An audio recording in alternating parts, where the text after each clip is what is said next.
Hi, this is Namchi Anoche, a lifetime student of Hanai Hives in North Shore, Hawaii. You are listening to Beekeeping Today Podcast. Aloha! Welcome to Beekeeping Today Podcast, presented by Beterbee, your source for beekeeping news, information, and entertainment. I'm Jeff Ott. And I'm Becky Masterman. Today's episode is brought to you by the bee nutrition superheroes at Global Patties. Family operated and buzzing with passion, Global Patties crafts protein-packed patties that'll turn your hives into powerhouse production. Picture this: strong colonies, booming brood, and honey flowing like a sweet river. It's super protein for your bees, and they love it. Check out their buffet of patties, tailor-made for your bees in your specific area. Head over to www.globalpatties.com and give your bees the nutrition they deserve. Hey, a quick shout out to all of our sponsors whose support allows us to bring you this podcast each week without resorting to a fee-based subscription. We don't want that, and we know you don't either. Be sure to check out all of our content on the website. There, you can read up on all of our guests, read our blog on the various aspects and observations about beekeeping, search for, download, and listen to over 250 past episodes, read episode transcripts, leave comments and feedback on each episode, and check on podcast specials from our sponsors. You can find it all at www.beekeepingtodaypodcast.com. Wow, thank you, Namchivu, for that great opening. Becky, now we have another state, Hawaii, to add on our listener opener list. We've got an island on the map. That's pretty exciting. You know, and on the map, I'm sorry, folks, the way this map shows up, Hawaii is way out to the left. So it's there. This is exciting. It's filling in. So I hope listeners are going to the website and taking a look at that map because it's filling in quickly. You know, when we started this, I just imagine, filling in North America or the States. I'm excited and amazed by the number of foreign countries we already have represented on the map, and including Canada and the provinces of Canada, and it's fun to see. I think we can admit that when the email comes in with the recording, you and I both kind of geek out about it a little bit and listen to it, and we get really excited. So if anybody out there wants to just make our day, record your opening and send it on in. Especially this time of year, because the weather right now is not fun. I don't think I've seen the sun in months. It's cloudy, drizzly, and I know that much of the country is much that way. This is hard. We see the sun maybe a little bit more than you do, but we also see that it's way too cold to go out and do anything beekeeping related. There's nothing that's fun to do outside right now, so... People are just getting their bees through the first winter. What are their bees doing right now? What can they envision their bees doing inside that hive? I think the most exciting thing about what those bees are doing is that they are starting to replace their population. Even in Minnesota, when it's, minus 10 degrees, if it's starting at the end of January, they've turned on the heat and they're starting to raise brood again. So it's a time where a lot of the bees die. They live about 200 days over the winter. And so you see a lot of more bee death, but at the same time, they're raising their replacements. And that is just about as exciting as it can get, I think. It is. I will share with you that in one of my hives, they must be raising brood right around the sensor, because that sensor, even when it was 10 degrees outside, that sensor was reporting 93 degrees. So I love that. Go, girls, go, girls, go. It was, I could look outside and feel depressed because of the weather, but I'd look at the graph and say, okay, we're going to make it. We're going to make it. Go, go, go. That is just great. That's the thermoregulation that they do will always, for me, be one of the most amazing aspects of the superorganism that is the honeybee. I think the fact that they're able to control their temperature despite what's going on outside, and even despite what we're doing to wrap them up. We give them insulation maybe, but not that much to make 92 degrees or 93 degrees. It's a feat. It's pretty impressive still. That's why we all love the honeybee. Hey, today's guest, do you know Dr. Erica Shelley? I've never met Dr. Erica Shelley, but holy cow, have I seen her on social media. She is a social media champion, and especially during the North American Honeybee Hive Expo, she really made it a goal to get out there and promote the conference, and she is still doing it today. So she pops up in my feed all the time.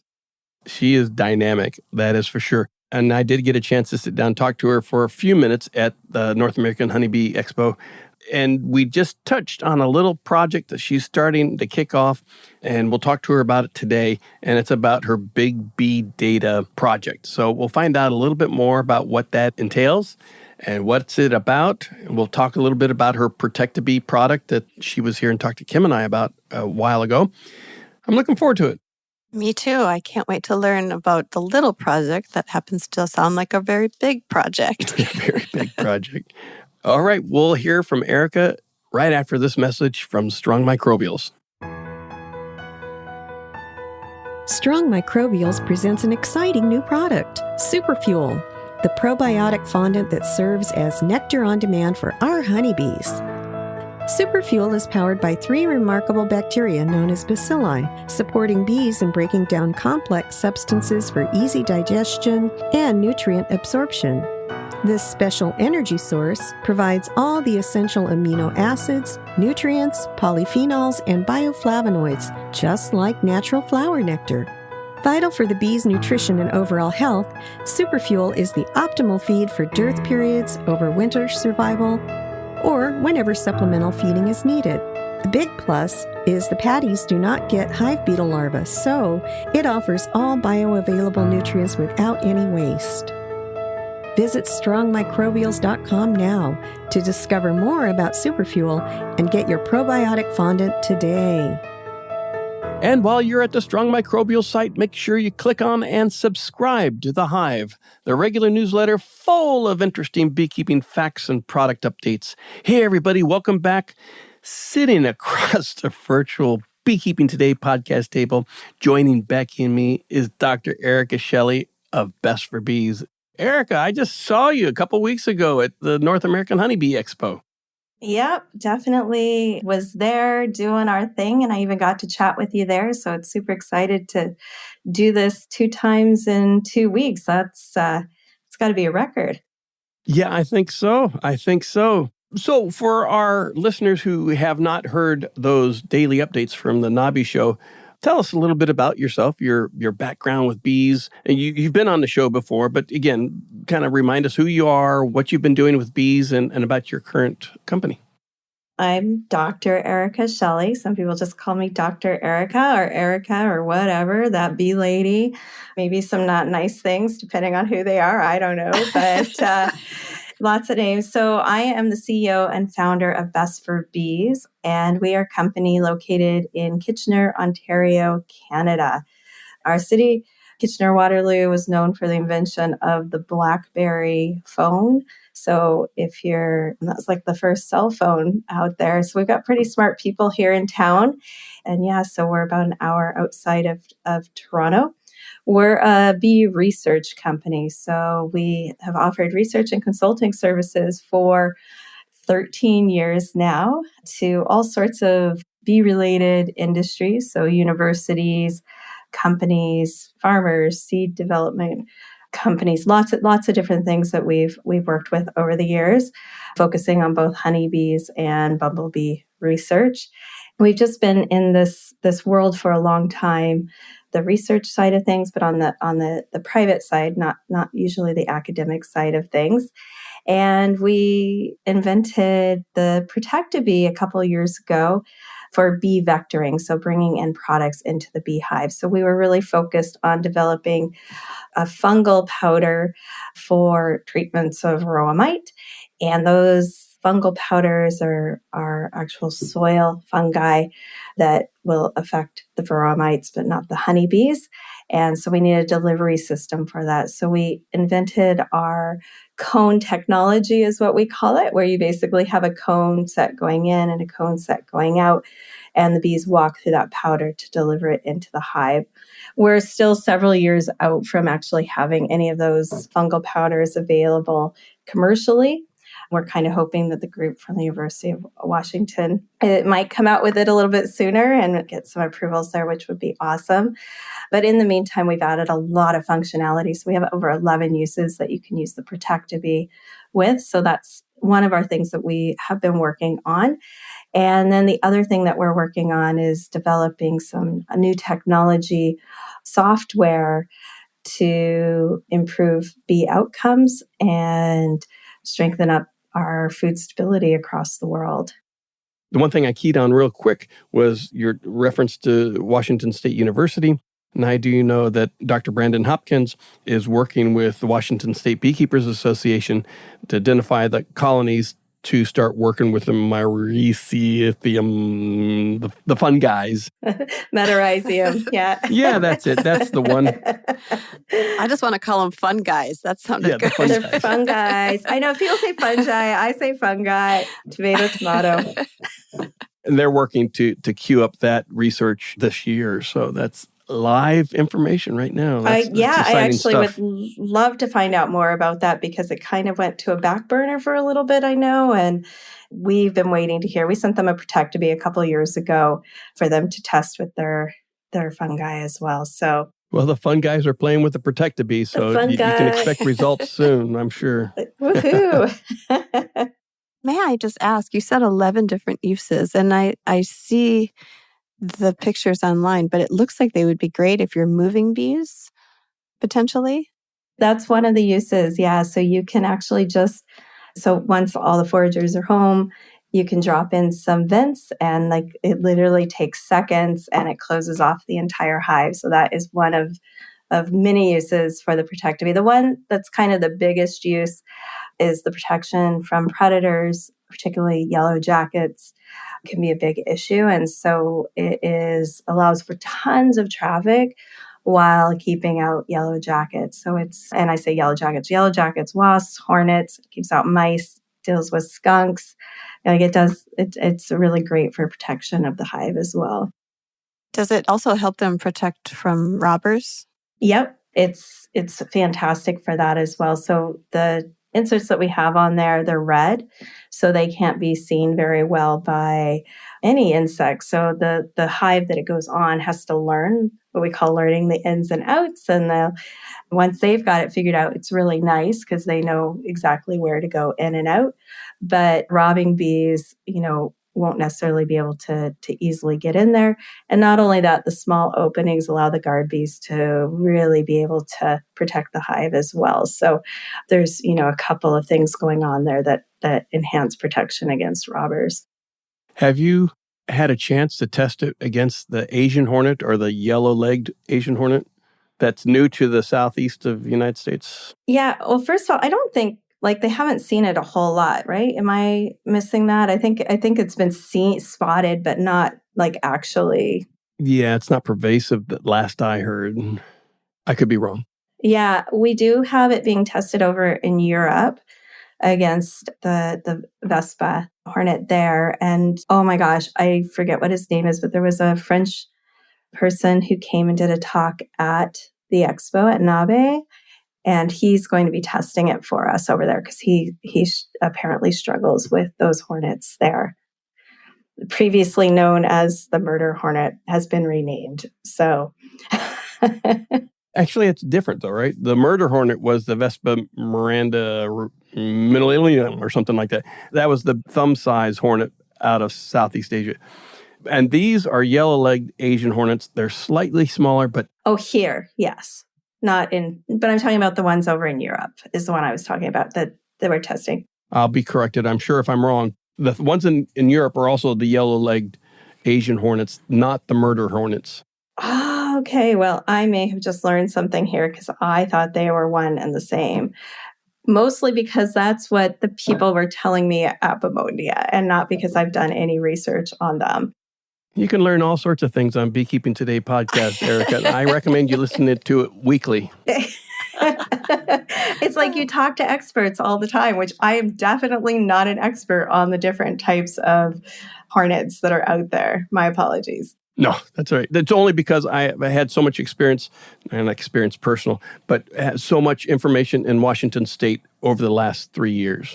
with the introduction of the real murder hornet, or what they call the northern giant hornet. Okay, yes. And I came and saw you at the conference, and they actually were auctioning one of those things. So I got to see it in person. That was, and they had a table with all of them as well. That was really impressive to see like how huge it was. If they hit your windshield, it'd crack it. The ProtectaBEEs, we've talked about that. People can go back and listen to our original episode with you, and we'll have a link to that in our show notes. Boy, before we get to your big bee data project, which is why we have you here today, I do want to clarify one thing. You say you do research. Are you doing research for private companies so they give you the criteria they're testing for, and then your team goes out and actually develops a test, researches it, and presents the data back? So we basically do whatever they ask us to do.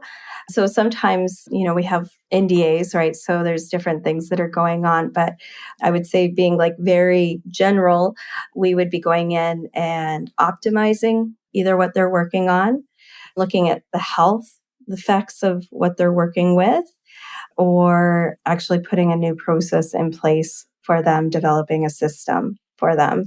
So sort of all those things can be true, but the biggest thing is like long before, we've had these cameras, like we've been counting bees on frames, and we've been counting, like when things were really hard, right? We take pictures, we figure out percentages, we, have to take picture of every single side of every frame. We count bees with little clickers going in and out. Before there was like all these counters to count things. We put colorful paint on the backs of bees and then like walk around looking and marking, ticking on boxes where those bees are going.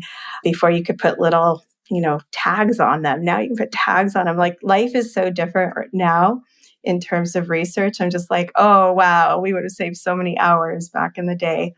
Not that it's been that long ago, but just even the last 5 years in terms of the technology, what it allows us to do and how quickly to look at things. Yeah, back in the day, we used to have to use Sharpies Right? and put numbers on the back of the poor bees. And glue, and we have little numbers that we glue on the back of them too. Yes. I used to glue them 1-day-old bees, north, south, east, and west, with the 5 different colors that were available and all of the numbers that were available, except for like 66, because that couldn't go both ways. I mean, oh my gosh, what we used to do and the glue, yes. Yeah, you're right. Like people are not even going to know about this. They're just going to be like, I put my tag on there, and then I can see every little way that my bee goes because I've got basically the idea, like those the RFD an air tag on my bee. Yeah. Well, that's really cool. I bet that keeps you busy. You mentioned the different groups that you're answering questions for or asking questions for, but are you working with commercial beekeepers too? Because I know a lot of times in their operations, they might want to try a different treatment or a different management skill, and you could put numbers to that. All the groups that we have worked with in the past, we've never worked with like a single commercial beekeeper. We've helped with some processes for commercial beekeeping. And then now, like with our product, with our ProtectaBEE, we're actually starting to design a palette design. And so we're working with commercial beekeepers in kind of designing that, and then we'll be testing with them as well. So that will be our first work with, commercial beekeepers where things will really, really help them. But generally, when I say farmers, like we're dealing with larger scale companies for that. Now, I will say, as much as we're talking about that's part of what we do, we've actually really shifted our efforts, and now we are researchers way more for ourselves and our own objectives, and we're not so much on the consulting side of things. So, yeah, it's kind of a different direction for us at the moment. Very good. Well, thank you. Let's hear from our sponsor, BetterBee, and we'll be right back to learn all about big bee data. Now that your bees are cozy for the winter, let's turn up the heat with BetterBee's mind-blowing classes.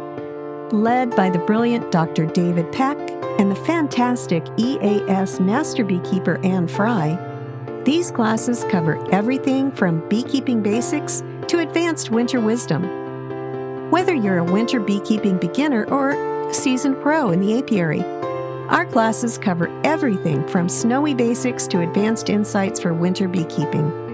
Head over to betterbee.com/classes and unlock the secrets to upping your beekeeping game. Because at Better Bee, we're all about keeping you warm with knowledge all winter long. Thanks a lot, Better Bee. Erica, anybody who's listened to this show long enough knows that I like data. And when someone starts talking about big bee data and how to use all those data points and then not only gather and hold them in their hands or see them on some sort of graph in some sort of Excel spreadsheet, use that data to actually guide decision-making to help the beekeeper be a better beekeeper, help the bees produce more honey or be more effective in the pollination orchards or fields. What is big bee data? I'm excited. I don't know where to start, but what is big bee data? Big bee data. Okay, so we call big ag, right? Like big ag data is a thing that has been super duper helpful in improving outcomes, whether it's, for the health of the animal or crops, sort of all those things has been really great. So big ag data is known to be out there. Bee data is something that's harder to collect. It's not necessarily accurate, right? There's a lot of variables. There's a lot of stuff to actually measure in the bee world. Anyways, we bring those two together. We have big bee data.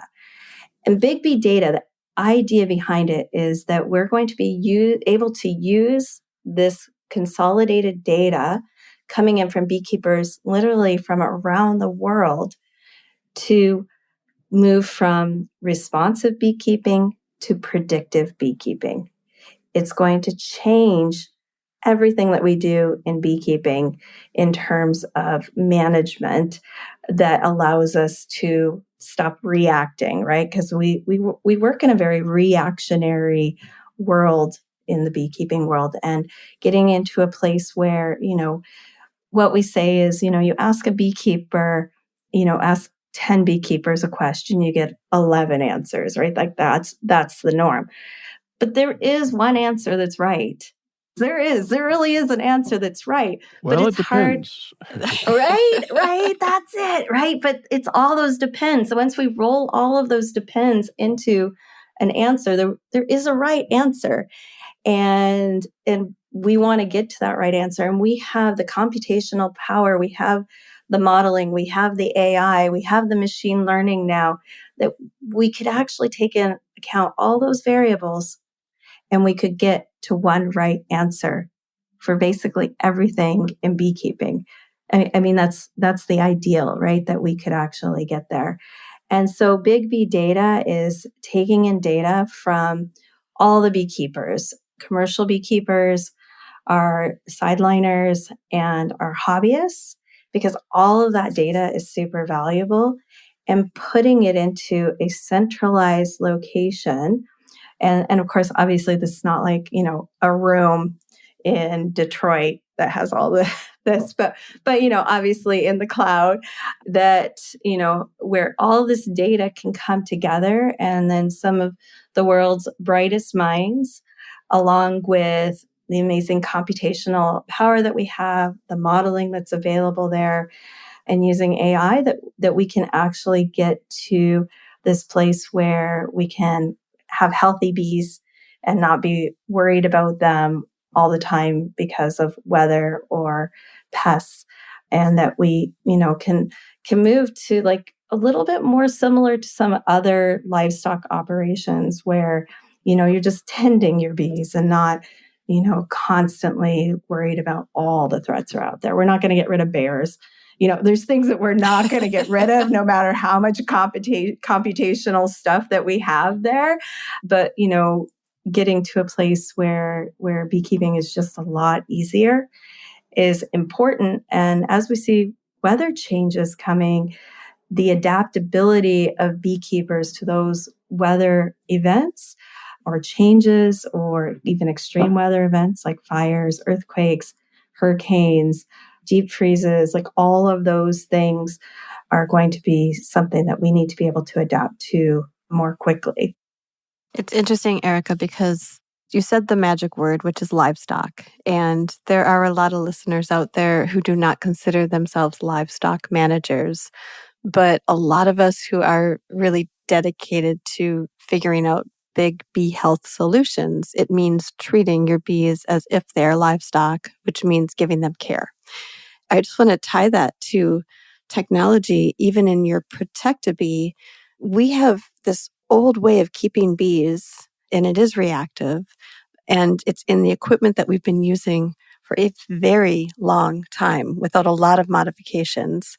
And so you seem to be, not just with your business, but with the big bee data effort, really trying to move us into the future, which is going to be better for bees. Or best for bees. Or best for bees, because that's the name of your company. Snap. Nice job. It's a very important mind shift as far as looking at the big picture and understanding where honeybees fit into it. Do you get a lot of resistance from beekeepers? I would say no, because maybe the people that are having the conversations with me are the people who are enthusiastic about innovation. But I will say, even the old time beekeepers, so I go and I talk to a lot of bee clubs, and there's always, I'm calling them old time beekeepers. Some of them are not much older than me, right? But people who have been beekeeping a long time, maybe are generational beekeepers, or just people that really like things to be the way they've always been, are sometimes resistant in the beginning. But I find that through the conversations, first of all, unless their bees are surviving, 100% every year, they know things aren't the way they should be and that there is room for improvement. And beekeepers, I think, are, as a whole, there's an exception, but I would say as a whole, willing to talk and listen. And I think when you think about 50% of all of the beehives in the world are owned by hobbyists, that's a lot of people that own hives that are listening and are willing to change as well. So, the guys who own 10,000 beehives, I will tell you, when I was at ABF, those guys didn't even look at me. They didn't want to have a conversation with me, right? They've got when we're talking about livestock, they've got very certain practices in place. They've invested a lot of money. And if they are going to move into any new technology, it really has to show its worth. And also they have a lot to protect there as well. But I would say overall, when you ask me if people are resistant, I've not felt that resistance. For the livestock comment, is a lot of people are resistant, I think, especially the backyard beekeeper. I shouldn't say especially, but you'll find commonly in the backyard beekeeper where they're resistant to be calling them honeybees as livestock. And they're more like, my little puppy dogs. But when you think about there's 60,000 puppy dogs, then you can understand that it really is a livestock operation that you're trying to manage the entirety, not just the one. I will say that it's not like livestock, because you know what? My sick cows are not going over and hanging out with your sick cows. We, in fact, have to be even more responsible as beekeepers, because our bees and their health affects all of the bees around us. So if I choose not to take care of my bees, that's not just my little pet dying in my backyard, or whatever you want to look at it. Like I'm literally affecting, anyone within, oh my gosh, guys, like, I don't know if I can do a kilometer to mile radius page here, but all of those beekeepers in that area are affected by you not doing the things that you need to do. And I will say this, because I should say hobbyists, like, beekeeping's not a hobby. It should not be a hobby. It's a responsibility, and it's a serious responsibility, because you choosing to neglect your bees is affecting all the bees around you. And the nice thing with some of these technologies and stuff that we are bringing in is we're hoping to, give those notifications to people when there's issues in their area, and make beekeepers be more responsible, because it's a responsibility. And you, a backyard beekeeper, hobbyist, it's half of the world's hives. Like, if you start thinking about world stability, pollinator health, biodiversity, all of those things are dependent on all these people who pick up this hobby and think of them as pets. I think that we can also say, though, we can learn so much from the livestock industry for, like, as far as biosecurity. We can mimic some of their practices, and because the safety of their animals is really dependent upon making sure that certain practices are put into play. I'm thinking turkeys, and pigs. It's just you have to be very careful about spreading pathogens. And as you said, our bees go everywhere. And so if my bees go into somebody's dying hive to take advantage of the fact that they don't have a defense force anymore, my bees are going to also take home pathogens and varroa. And so I think the livestock stories are super important in the data collection. You're absolutely right. Yeah. And they're good models for us. And they're so much farther along too. They've done so much. I think if you talk to anybody outside of beekeeping in livestock and you hear the kind of data they are collecting versus a honeybee industry that's barely put our toe in the water, right? So thank you for doing this, Dr. Erica. Well, and I'm going to say I'm not like the only thing. So in Europe, it's supposed to be coming out this year. And there's something called the EU Pollinator Hub, and they're trying to get data as well. Appomondia, they have a working group on the standardization of data on bees. So they're also working towards that. But what we really struggle with is that there's a lot of private data being collected by monitors that are out there that people don't want that data shared because there is like the privacy concerns, locations of hives, the true reality of how well the hives are doing. There's insurance claims. Like there's a lot of complexity in sharing data.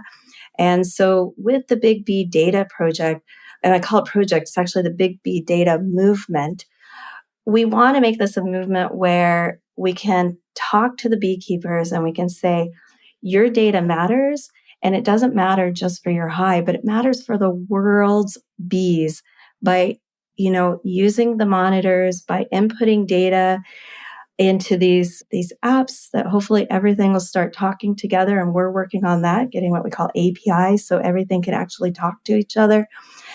That your bit that you're doing, your drop in the bucket, is going to fill that bucket and solve the problem worldwide, not just making sure you're being a responsible beekeeper on your end, but that we can actually all work together to come to these answers. All right, so this is the thing that confounds me about any of this, because you have all the different vendors providing sensors, you have all the different types of data coming in.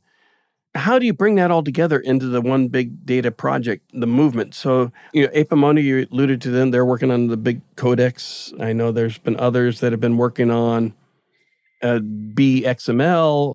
Is that congealing? Is that coming together? Who's going to own this?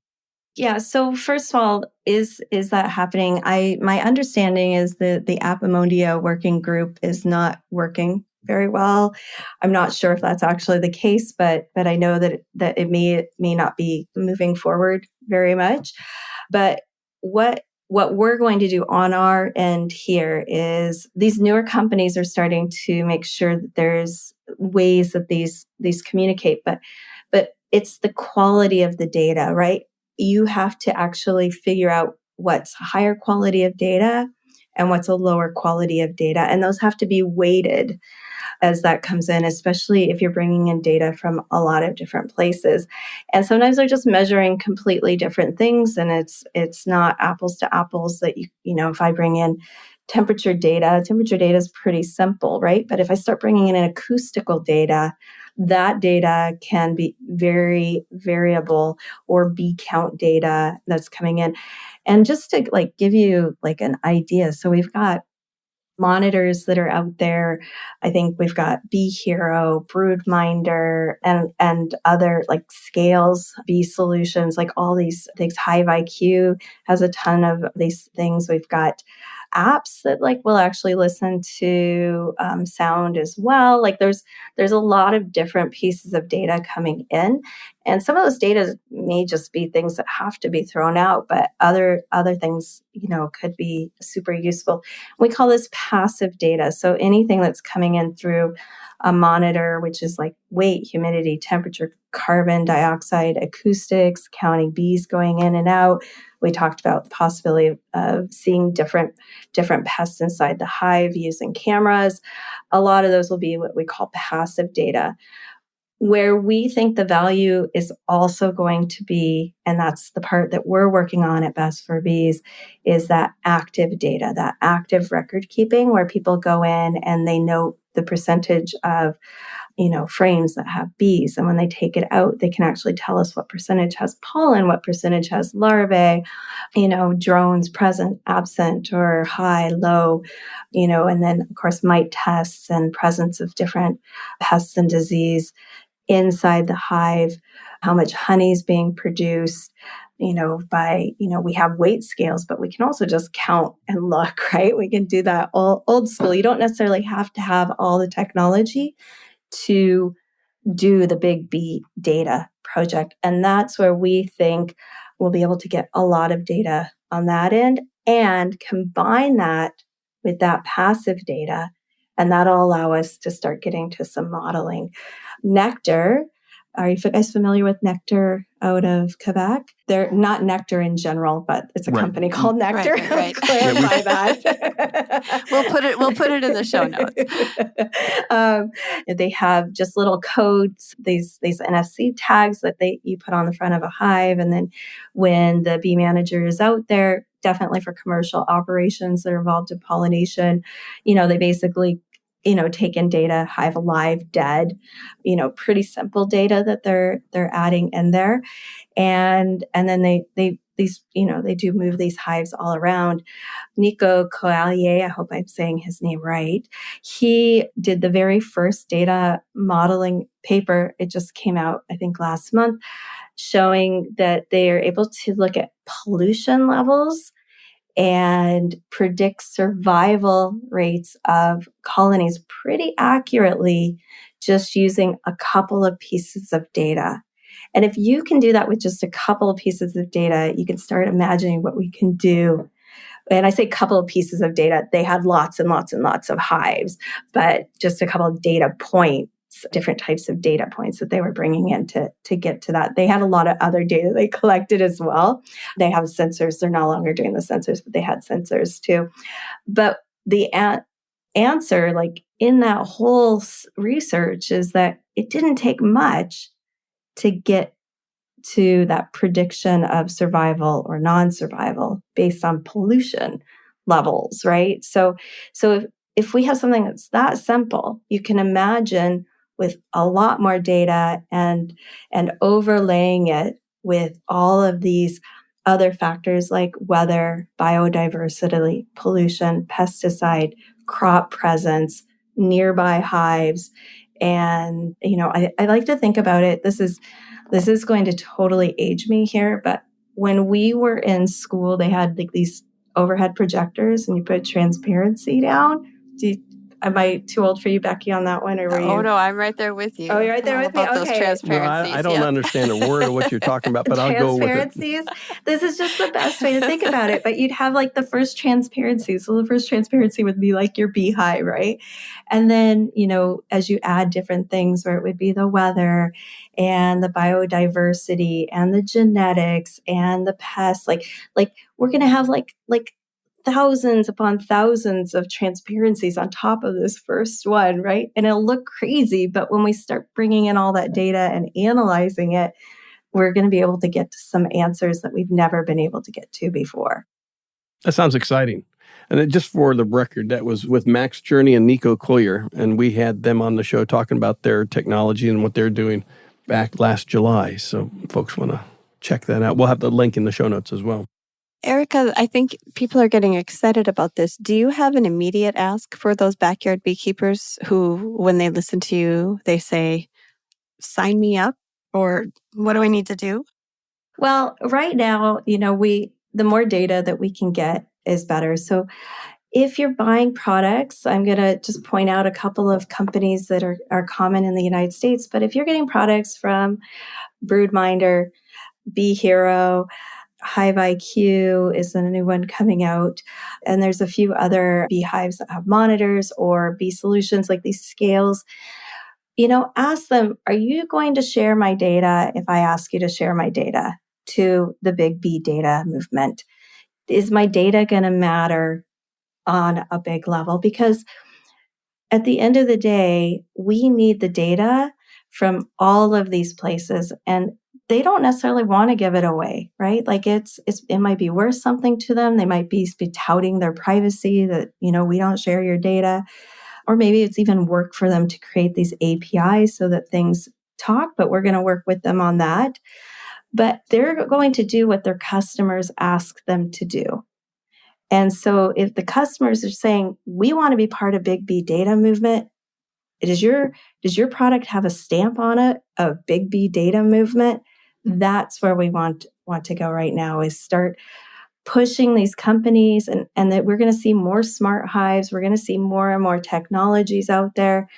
We want to say, you know what, this is awesome that you're making these technologies, but what can we do for good? What's the tech for good in this? Let's all work together and actually solve, I call it the bee crisis, solve the bee crisis, secure our food, move to predictive beekeeping, make beekeeping easy, not make it like some big mystery. Ooh, what do you actually do? Nobody knows, right? Like, let's make it simple, and let's make the bees live, right? Like this is something that we can do. So that's my more immediate ask. Also, get me to come in and talk to your group, because we're developing our product based on beekeeper feedback. I'm not saying this is how I think it should work. I want to know, what is it going to be that I can make that will put you in your pocket, that will make it so that you actually get those data points. And we hear voice. People really want to be able to talk, and what's out there right now is not great. So that would require a lot of work to get to voice. But we're really listening to the beekeepers and taking notes and working with our teams. And we like I said, we're in a big tech center where we are here. So, we can computer, we can code, we can make things look pretty, but it doesn't matter if you don't put the data in there. And so we've got to get it so that people want to pull out their phones or pull out their iPads or their Chromebooks, if you're on that side of things, or their computers, and they want to put in the data because it matters, and not just for their hives, which it will help their hives too, but because it matters for the hives, and not the hives, but the bees all around the world. And eventually, like our food, right? If we see large climate change events, if we see new pests come out, anything like that we're ready, and we're not going to be decimated by one thing, because we can actually all talk to each other and react quickly. Well, we've talked a lot about big bee data, talked about ProtectaBEE and best for bees. Is there anything we haven't talked about you want to tell us in the last couple minutes here of the show? Oh, geez. Are we going to talk about the Beekeeper movie?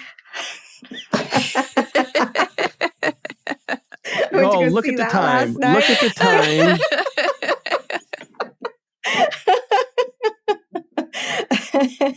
Thank you, Erica, for joining us today on Beekeeping Today Podcast, and for putting up with our questions, and for being here. And look forward to having you back. Learn more. Well, thank you so much. Dr. Erica Shelley she's got a lot going. I mean, she's got the ProtectaBEE, the big bee data, the research she's done. It's fun. It is. It's fun, and it's very impressive. And I love the fact that she's actually using her ProtectaBEE proceeds to fund another project, the Big Bee Data Project, to support honeybees. She's really got our honeybees in her best interest, which is great news for us. I agree, Becky. The whole Big Bee data, that is still, I hope she is able to crack that nut, because as she pointed out, there's multiple people working on it, and it's going to take an industry effort, unseen, I think, in many industries, to get the collaboration and the cooperation between different parties with different interests and different goals to share that data. In different countries, to share that data to a common interest. Because Everyone in today's world, since the 1990s, when the computers came online, information is the currency of the info age. The intrinsic belief is I collect data, I sell data, I never, ever give away data. And she is going against that current and saying, if we all collect the data and put it into one big repository in the sky and the cloud, as she said, then we can work that data to improve the health of the bees, protect our pollinators, protect our crops, and we're going to all benefit from that. That's really well said, Jeff. I think you just described a honeybee hive. She's trying to get us all to work together for a common good. More power to you, Dr. Erica Shelley. And that about wraps it up for this episode. Before we go, I want to encourage our listeners to follow us and rate us 5 stars on Apple Podcasts, wherever you download and stream the show. Even better, write a review and let other beekeepers looking for a new podcast know what you like. You can get there directly from our website by clicking on the reviews along the top of any web page. We want to thank our regular episode sponsors, ProtectaBEE, Global Patty, Strong Microbials, and Northern Bee Books for their generous support. Finally, and most importantly, we want to thank you, the Beekeeping Today podcast listener, for joining us on this show. Feel free to leave us questions and comments at the Leave a Comment section under each episode on the website. We'd love to hear from you. Thanks a lot, everybody.